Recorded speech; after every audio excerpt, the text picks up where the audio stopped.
And we're back for our final segment of the show, and we're at the last quarter, and it looks like we're going to be able to make it. Okay. Yeah.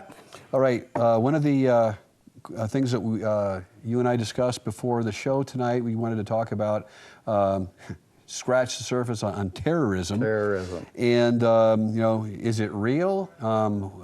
For false flags, or who funds the terrorists?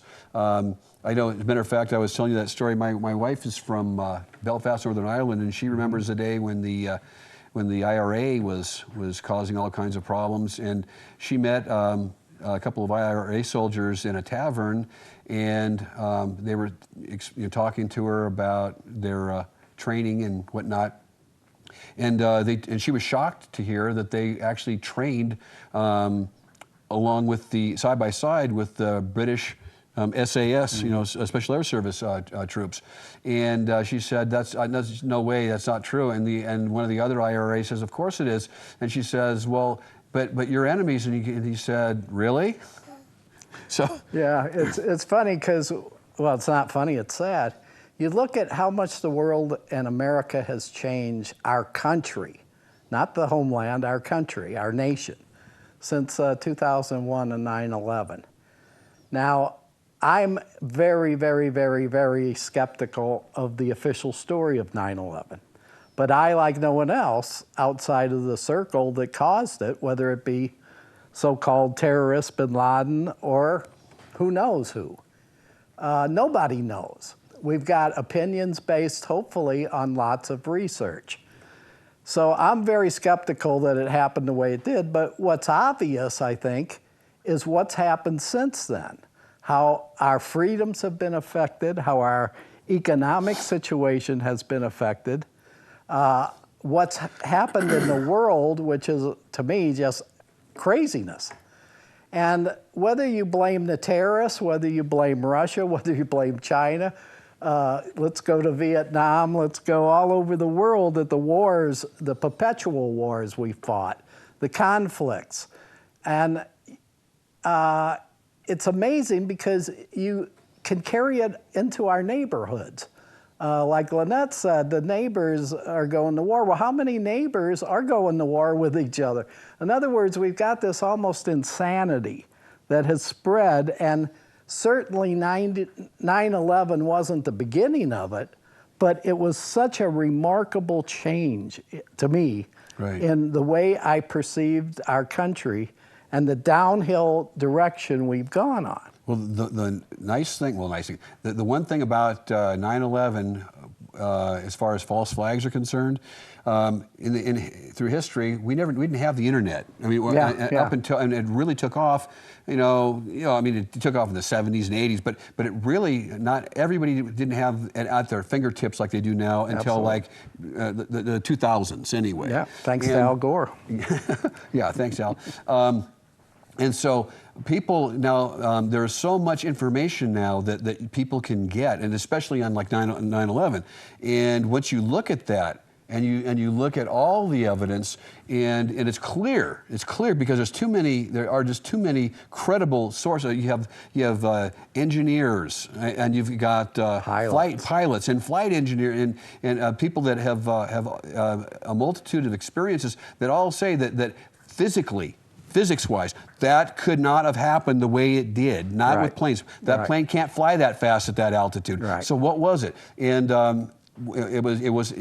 it obviously was an object that flew into the trade centers, but was it the United plane? Then if you look at, there are other many things on there that clearly show that the whole thing was a scam. Now that said, that was all done, though, as a false flag for the government to grab more power, which immediately after that, the government grabbed power by passing the Patriot Act and creating the Homeland Security, okay? Right. Great. Now that's all we need is another government agency, right? But anyway, that said, I didn't mean to steal your thunder, but and that's exactly it.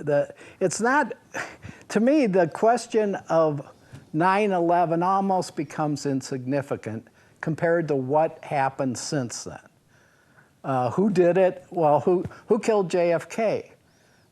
Who did Pearl Harbor really begin the way it? Who funded Hitler? Who was behind the funding? How did Germany go from a totally bankrupt country after World War I into a economic and military powerhouse? Someone had to pay the money.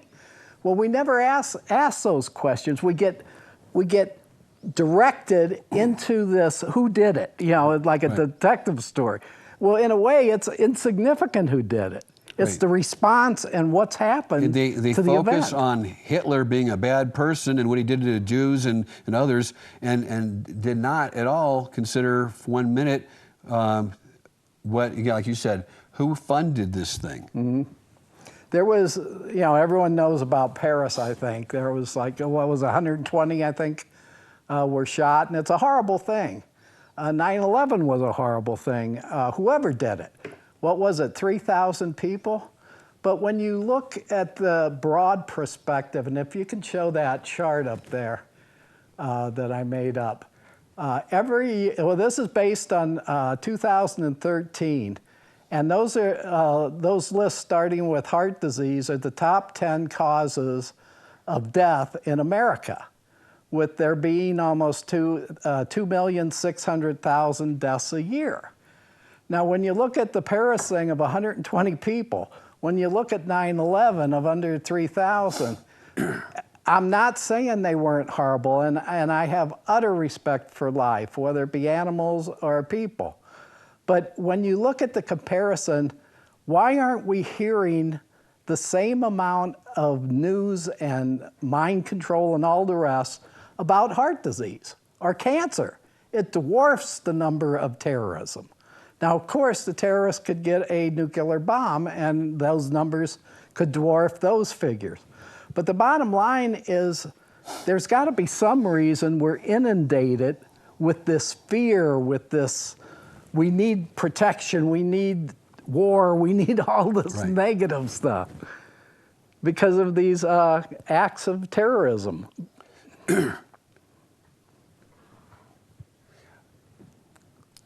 And is Ray still on there?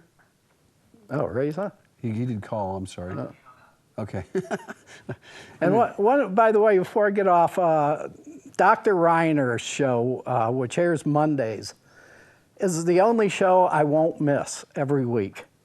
Ray got me hooked onto it. Well, you're only once in a while. You know, those other guys are on, so I don't know when you're. Was it once a month?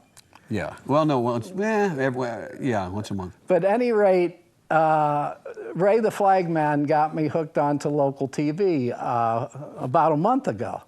And I can't believe how good Dr. Reiner and how truthful he is. That's the big difference.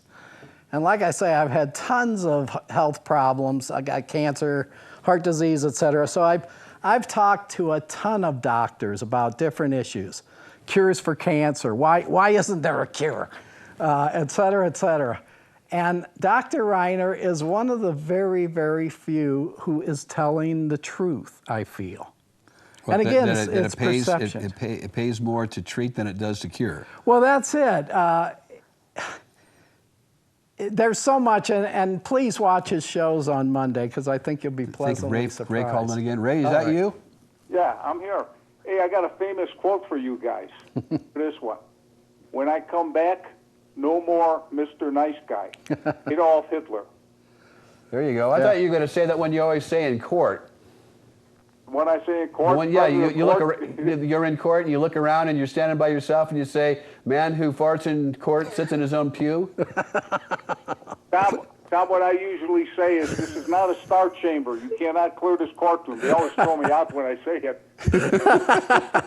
Lane threw me out 16 times. I keep count. Lane threw me out 16 times. Usually, Carl Jagger had some deal where he said, "I don't want the flagman in here." And I really took it personal. And I would question Lane. I'd say, "I wanted to hear the NRS." I heard the story. I thought it was because of those bean burritos. Well, anyway, hey, we're going to talk about Jekyll Island, the monster of Jekyll Island. Touch on that. A lot of people never even heard of it. Well, that's what's funny is our society, if there's nothing more true than this, I don't know what is. We cherish money like people should cherish God if they believe in God. But money controls everything. But yet, how few people understand that in 1913, at Jekyll Island, the Federal Reserve was born. And it was born and signed into law on the 23rd of December during the Christmas break. Yeah, when they weren't there. Exactly. And it changed our country overnight. Now, there's events that happened before that that are very significant, again, that people need to research and analyze. It's not impossible. We all can be analysts. It takes time. You can't hear it on the 6 o'clock news on Fox or CNN or whatever. You've got to dig into stuff. But it goes back to Standard Oil, to me, was a key thing. I think it was 1906 or 7, where they supposedly broke up this monopoly on oil. Rockefellers. Yeah. But what people don't realize is they broke up the names of Standard Oil into Exxon and Chevron, but the ownership stayed the same. Well, but my understanding is that at that time that the Rothschilds were a competition because they had an oil interest in Europe and elsewhere, and instead of fighting with the Rockefellers, they joined forces. That's the key thing. It's like the mob. The mob families used to go at each other until Lucky Luciano started the commission. Right. And then, my God, things worked great in the mob. They didn't work so great for longshoremen and that. The same happened with the world government. Right. They went from the Rockefellers against the Morgans, against all that, to now Rockefeller broke up Standard Oil, and they started sharing the oil, and they created the Federal Reserve, and they started sharing the banking. And the biggest thing they started sharing was control of the American government and its people. Well, I'll tell you what, we're getting down to our last minute here. Here's what I want to do, though. We should come. You want to come in again on my next show, and we'll start it off. We'll discuss the World Banking Order. Oh, I'd love it. And this is stuff that's so important. You could do a 5-year college study on the World Banking Order. So we're just going to touch on certain things that people need to know, because the World Banking Order is the primary cause of evil in the world, and the New World Order, they're just part of it. So anyway, we're getting down to our last few seconds here. Enjoy, and we'll see you next time.